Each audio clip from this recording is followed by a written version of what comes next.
Murudeshwar temple കർണാടകയിലെ ഭട്കൽ താലൂക്കിലുള്ള ഒരു ചെറിയ പട്ടണമായ മുരുഡേശ്വറിലാണ് സ്ഥിതി ചെയ്യുന്നത്. കന്ദുകഗിരി എന്ന ചെറിയ കുന്നിൻമുകളിലാണ് ഈ ക്ഷേത്രം. മൂന്നു വശവും അറബിക്കടലിനാൽ ചുറ്റപ്പെട്ട ഈ സ്ഥലം അതിമനോഹരമായ കാഴ്ചയാണൊരുക്കുന്നത്. ഈ ക്ഷേത്രത്തിന്റെ ചരിത്രം രാമായണ കാലഘട്ടവുമായി ബന്ധപ്പെട്ട ഐതിഹ്യങ്ങളുമായി ഇഴചേർന്നിരിക്കുന്നു. രാവണൻ ആത്മലിംഗം കൈവശപ്പെടുത്തുന്നത് ലോകത്തിന് നാശം വരുത്തുമെന്ന് മനസ്സിലാക്കിയ ദേവഗണങ്ങൾ ഗണപതിയുടെ സഹായം തേടുന്നു. രാവണൻ തന്റെ സന്ധ്യാപൂജകൾക്കായി ആത്മലിംഗം ഒരു ബ്രാഹ്മണബാലന്റെ രൂപത്തിലെത്തിയ ഗണപതിയെ ഏൽപ്പിച്ചു.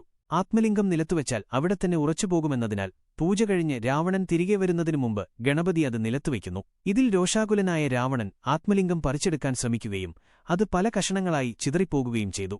അതിലൊരു ഭാഗം വീണ സ്ഥലമാണ് മുരുഡേശ്വരമെന്നാണ് വിശ്വാസം. ക്ഷേത്രത്തിലെ പ്രധാന ആകർഷണങ്ങൾ താഴെ പറയുന്നവയാണ്. ശിവപ്രതിമ 123 അടി 37 മീറ്റർ ഉയരമുള്ള ഈ ശിവപ്രതിമ ലോകത്തിലെ ഉയരം കൂടിയ രണ്ടാമത്തെ ശിവരൂപമാണ്. രാജഗോപുരം 249 അടി ഉയരമുള്ള 20 നിലകളുള്ള രാജഗോപുരം ഏഷ്യയിലെ തന്നെ ഏറ്റവും വലിയ ഗോപുരമാണ്. തമിഴ്നാട്ടിൽ നിന്നുള്ള ശില്പികളാണ് ഇത് നിർമ്മിച്ചത്. ഗോപുരത്തിന്റെ മുകളിൽ നിന്ന് കടലിന്റെയും ചുറ്റുപാടുകളുടെയും മനോഹരമായ കാഴ്ച ആസ്വദിക്കാം. ക്ഷേത്രപരിസരത്ത് ഗീതോപദേശം, 7 കുതിരകളെ പൂട്ടിയ രഥത്തിലേറിയ സൂര്യഭഗവാൻ, രാവണനും ബ്രാഹ്മണരൂപിയായ ഗണപതിയും എന്നിവയുടെ ശില്പങ്ങളും കാണാം. ശിവപ്രതിമക്കടിയിലായി പുരാണകഥകൾ പറയുന്ന ഒരു മ്യൂസിയവും സ്ഥിതി ചെയ്യുന്നുണ്ട്. ബിസിനസ്സുകാരനും മനുഷ്യസ്നേഹിയുമായ ആർ.എൻ. ഷെട്ടിയാണ് ഈ ക്ഷേത്രം ആധുനിക രീതിയിൽ പുതുക്കിപ്പണിതതും ഇപ്പോഴത്തെ രൂപത്തിലാക്കിയതും. മുരുഡേശ്വര ക്ഷേത്രം ശിവഭക്തർക്ക് ഒരു പ്രധാന തീർത്ഥാടന കേന്ദ്രമാണ്.